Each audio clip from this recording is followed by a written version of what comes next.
Hey, it's Mega, aka the Art Messiah, here to save you from your art sins.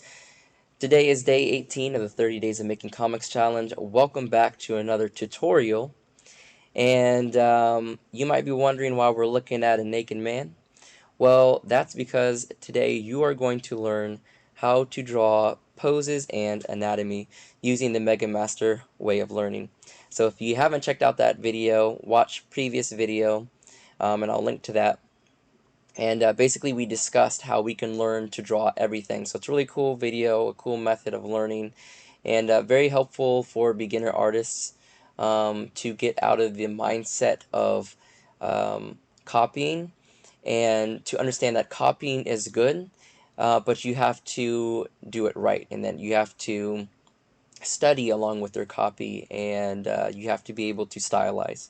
So today I'm going to clear up basically what that means by taking you guys through a demo of what we talked about the previous video. And the 3 steps that we talked about was: 1, you have to study. Number 2, you have to steal. And the last step is to stylize. So I'm going to run you guys through all these steps really quickly and give you a demo of it, and by the end of this video you're going to be able to learn how to learn and learn how to draw anything and everything. Today specifically we're going to be learning how to draw poses and the human figure. Okay, so let's start off with this first step. The first step of being able to draw anything and everything is to study. In this case we want to draw poses. So what does a pose consist of? Well, it consists of a human figure, which is composed of anatomy, right?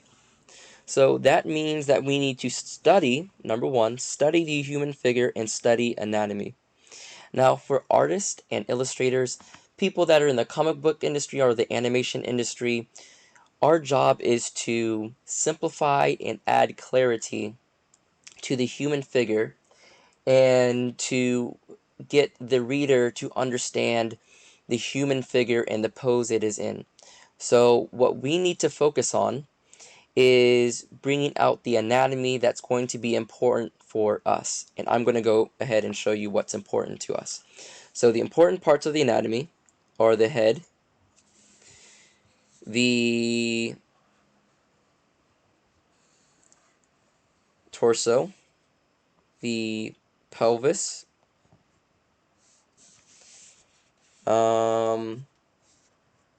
thighs, calves / lower legs, knees, shoulder, bicep, forearm, hand. Okay, so what we're doing right now is we're doing the studying, okay? And right now we're trying to observe what is going on in this human figure. We're not worried about if it looks pretty, if it looks neat. What I just drew does not look pretty, it does not look neat. But what we're trying to determine right now is just different relationships. So you're basically using this head to make measurements to different parts of the body. The width of the shoulders, right? The length of the arms.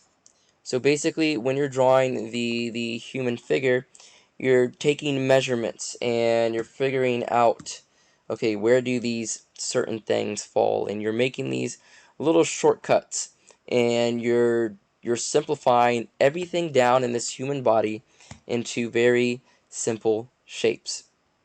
Okay, so I want you guys to take a model and draw over that model and create these very basic shapes of just circles and rectangles to convey the form that we see here.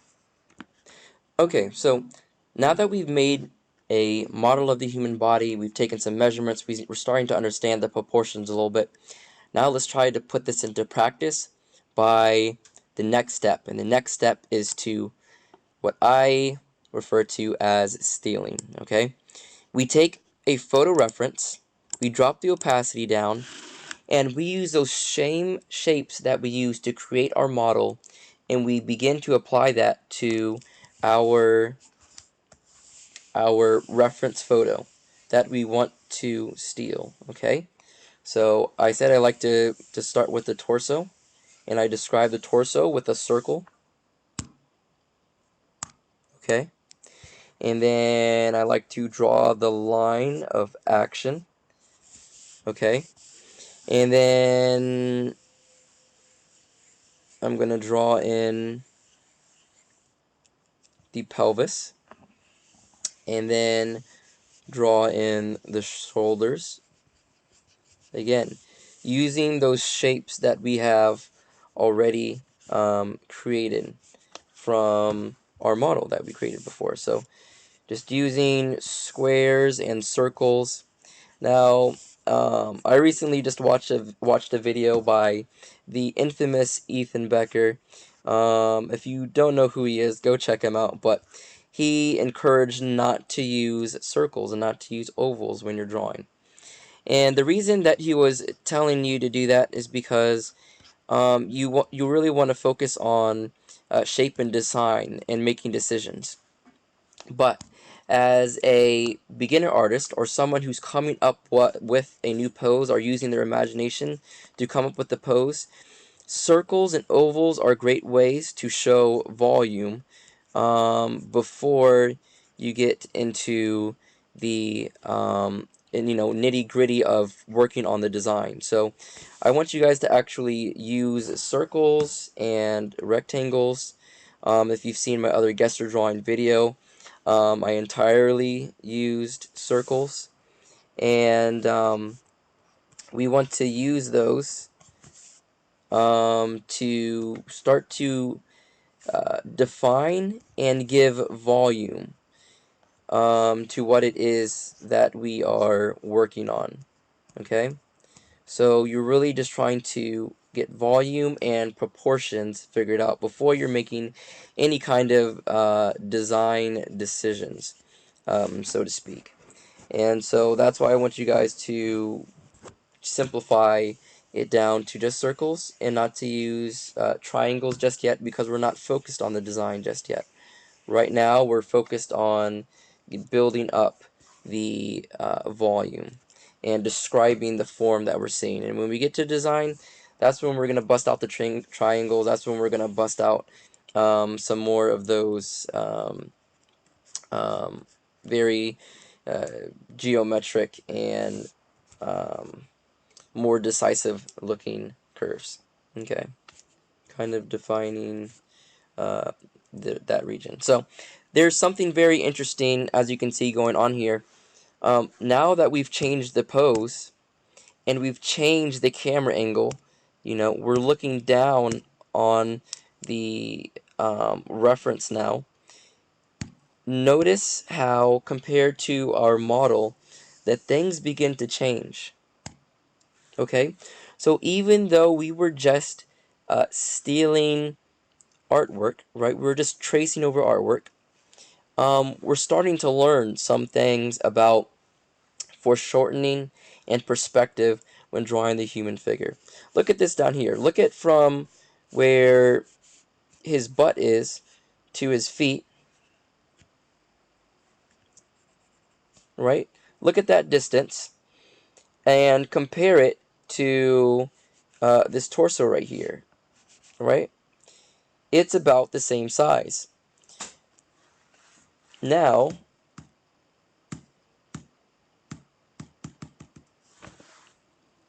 if you look at the model that we drew beforehand, and we draw the bottom of the butt down to the feet and compare that to the torso, the legs to the bottom of the feet is about twice as long as the torso. But in this picture, they're the same height, and that's what's called foreshortening. And the only real way to start to get an intuitive sense of this is to actually draw it out and to study and to steal. And then doing that over and over and over again, you're going to learn different things. Okay, so let's go into the last step now. And for the last step, what I want you to do is I want you to get rid of your, let's say, references, okay? And I want you to draw the same pose again without looking at your references. So what you want to do is you kind of want to study. When you were drawing, you wanted to study, the different relationships for things. And then when you go to stylize, this is your point in time to be able to kind of make this pose yourself. So we notice this kind of S curve in his back, and it kind of went down to his pelvis, right? And then we noticed one leg was coming out this way, one leg was coming out this way. We noticed we had an arm here and an arm here, and that this arm came down like this, and it was squashed, and then it came back up, and it was holding this sword, right? And this sword was laying just across his back, resting on his shoulders. So we draw that in, and we remember drawing the trapezoid like that, and we remember drawing this arm right here. Okay, so you remember drawing all these different elements because when you were stealing that artwork, you were really studying. You were actually going through and figuring out where these landmarks were, so that as you come through again for the second pass, you have a better understanding of your proportions and how this pose looks. And if you forget how something looked from before, then bring up your reference again real quick and study again. Okay, well, how did this leg look? Well, it looked like this, and it kind of tapered, and then it tapered some more. You had kind of a wide stance, so you go back and you kind of study again. Maybe you missed some proportions the first time, and then you get rid of that reference again. And then you go back to your picture and you start working it again. You go, okay, it was like this, and then this was like this, and I noticed how the leg kind of bent out like this, and it came here, and okay, forget how the feet were. Okay, the feet were like this, okay? So then, in this one, we're going to make the feet like that. And then the feet kind of just came up and to the side. This one, you could barely see the feet. Wasn't that something interesting that we noticed? Yeah. See how that leg completely blocks this foot? But this foot over here, it kind of comes out to the side. Okay, so we notice all these details. And then we're kind of coming to our own picture. And we're completing it. And we're adding in those details. And, we're constantly studying as we are quote unquote stealing this artwork. And really, since we're not going to be calling this as our own, we can use this as reference material, and we can grow as an artist because we can learn about proportion and all these very important topics, and to create a finished piece. So, and then we had the head, and that was right above, right here. So we kind of represented that as a circle. Okay, so I'm going to go ahead and just speed lapse through the rest of this, and I'll be back with some final words.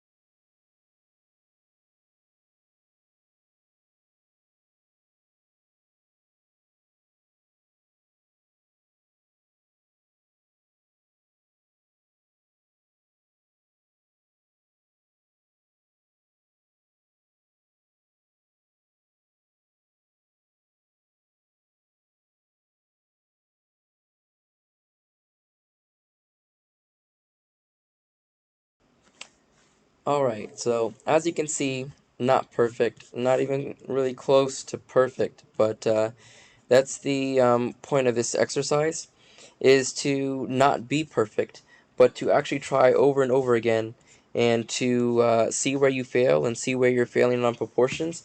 And guys, believe me, you're going to realize real quick that you're making so many mistakes. And so what I want you to do is every day I want you to start off with these kinds of exercises to start to train yourself, to start to develop volume and sense of perspective and proportion. And every single time that you guys do this, I want you guys to study something in specific. So hopefully that guys, hopefully this gives you a little bit clearer idea of what I meant by the study, steal, and stylize Megamaster way learning, Megamaster way of learning. And I hope you guys kind of incorporate that into your practice session of using good reference material and studying and doing this frequently. You don't have to show this to anyone. And if you do, there's no problem with being proud of it. Just, let people know that it's either like based off of reference or, just make sure to credit your source material. Some really good places where you can find some great reference photos for poses and action sequences. I would check out DeviantArt and go to their stock photos. They have a lot of great pose reference. You can check out Pinterest. You can check out the line of action, which is a kind of like a gesture um, figure drawing class that you can do and get better at. And so check out those resources, do these kinds of studies, and let me know how it's helping you guys out in the comment section down below. So I'm going to go ahead and wrap up this video. Thank you for all the subscribers and patron members so far. I can't wait to make more content. And I want you guys to do these practices, and if you missed last week's video, go ahead and click on that, and I can't wait to see you guys in the next video. So peace and love, and catch you next time.